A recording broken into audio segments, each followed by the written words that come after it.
They actually think this is going to work. Xbox is out here laying off staff, preparing to gut studios, maybe even shut a couple of them down. They're even dancing with the idea of having Microsoft spin off the entire Xbox business into its own entity, like they're cutting off a limb that's gone gangrene. You got Satya Nadella out here talking about how the business isn't even sustainable and that they need to worry about monetizing it even more than they already do. They're also talking about, well, I don't know, leasing your consoles like they do cell phones. Asha Sharma is out here and she's gone from the savior to the reaper.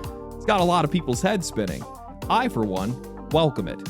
Except for the cell phone part. That's definitely dark. I don't want to have anything to do with that. But this is what I view as one of the most necessary things to happen in the games industry, the collapse of the Western games industry. Because you look at Xbox and these guys, they became the largest publisher in the entire industry by essentially consolidating half of the industry, buying up most of their competition, at least anything they could get their greedy little mitts on.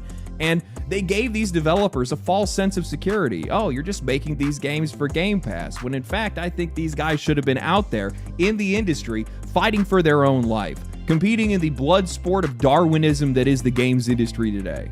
Now, the problem is, with everything that Xbox is doing, none of it's actually going to work. None of it's actually going to do anything. Their issues have never just been that they had too many studios. That's definitely part of it, but these guys have no idea what Xbox even is. And I think that Microsoft is a big part of that problem. They are a company that's getting involved in an industry and with an audience that they are so much more interested in exploiting than they are actually serving. So today what I want to do is I want to talk about Xbox's Great Reset and how I don't buy any of it.